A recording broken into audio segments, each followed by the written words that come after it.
itong problema ngayon ni Pangulong Bongbong Marcos at nitong si Amy Marcos, mukhang malalim na nga po mga sangkay, no?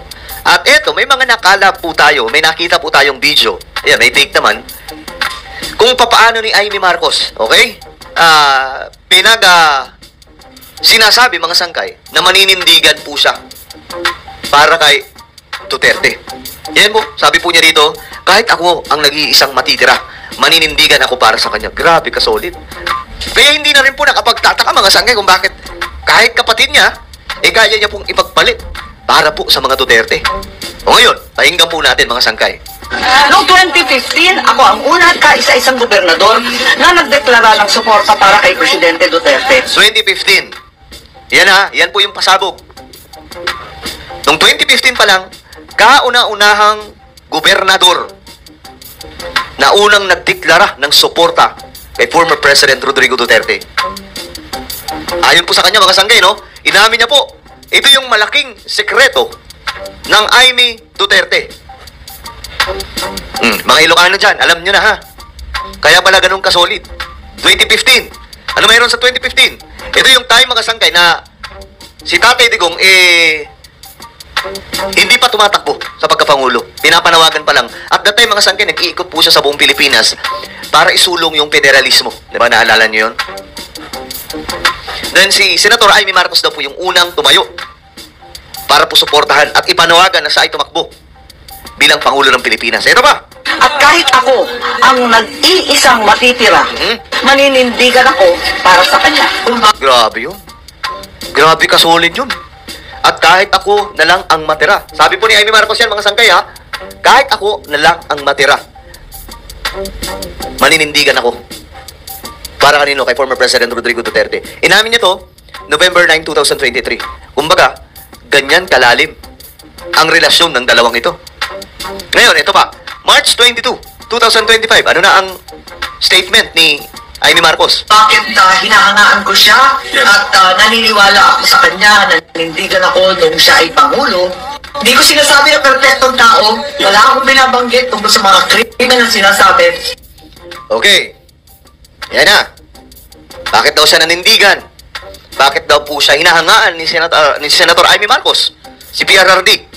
Hindi daw niya sinasantabi yung mga akusasyon kay PRRD.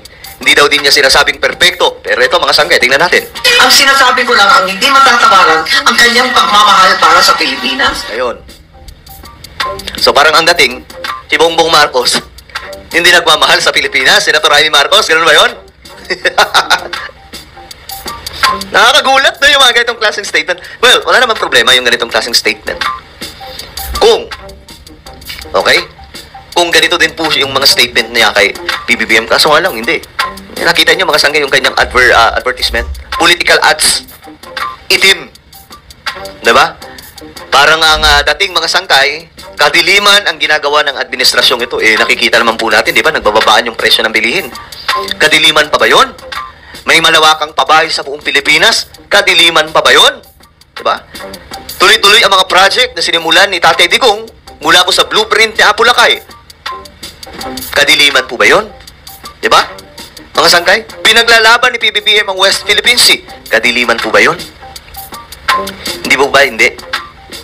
Pero, ayun na nga, ito yung statement ni Amy Marcos, mga sangkay. Parang ang dating, kung si Tatay Digong may pagmamahal sa bayan, si BBM wala bang pagmamahal sa Pilipinas? Ganun po ba yun, Senator? Doon ako bilib eh. Kahit pa paano sa akin pinaglalaban ng Pilipino. Gusto ko yun. Tapos sabi ng maraming tao, siya din daw ang the only president na may guts to bury your father kahit na may mga buwapatikos. How did you feel about that? Totoo yun. May utang na loob talaga kami dyan. Malaking bagay yung utang na loob namin. Bilang panganay, di ba sa Biblia, Kasi ginamit pa yung Biblia, mga sangkay. yan talaga ang responsibilidad ng isang panganay na ilibing ang magulang. Kaya ako, para sa akin, malaking bagay talaga na inilibing. 4 na presidente, ilang dekada yun, hindi mailibing. 4 na pangulo yun, yung isa pa, kamag-anak pa namin. Sino yung kamag-anak? Pero real talk yun. Yung isa kamag-anak. Si Ramos yun. Pinsan, mga sangkay.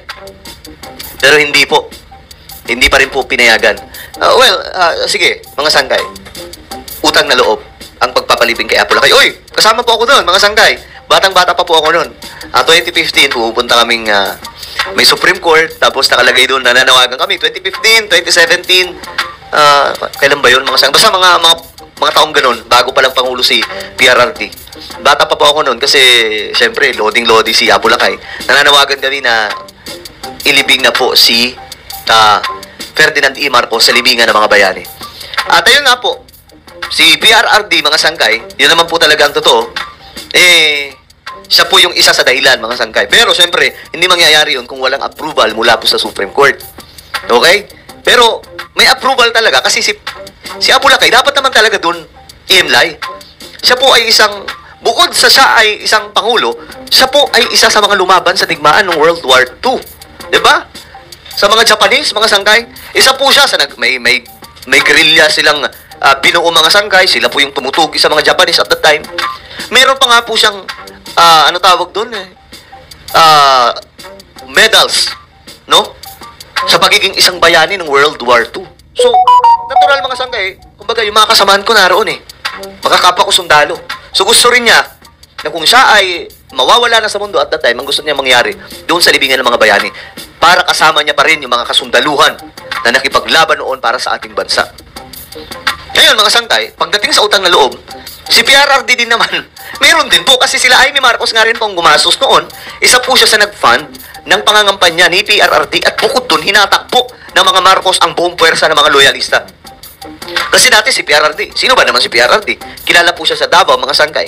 Ngayon, umugong po yung kanyang pangalan dahil kinukumpara po yung kanyang leadership kay Ferdinand E. Marcos. Gusto nila yung kamay na bakal, gusto nila mga sangkay yung talagang may political will. Parang ang dating mga sangkay, nahatak po talaga ni PRRD yung mga loyalista at the time. So, kumbaga parehas may utang na loob. Kaya nga lang, si Amy Marcos, ito po yung kanyang sinasabi. Wala tayong magagawa dyan. Mga Ilocano, kayo na po mismo ang umusga. Ayaw ilibing. Sana natin yun. Talagang mabigat yun. Sa wakas, talagang linibing niya kahit nung panahon na yun, very controversial yan, Hindi talaga popular, masasabi. Kaya, nagpapasalamat talaga ako habang buhay niyan. Wala akong utang ng loob mo kanina, except for about 3 or 4. Ay, ito, ni-reveal niya, Ito din ang ni-reveal ni PRRD. Kung may utang na loob sa Amy Marcos kay PRRD, ito din po ang sinabi ni PRRD. Jaime. May utang na loob siya, kanino? Kay Amy Marcos, mga sangkay. You see? Hindi ko nga alam anong mayroon sa dalawang to Ano ba? May relasyon ba na hindi natin alam?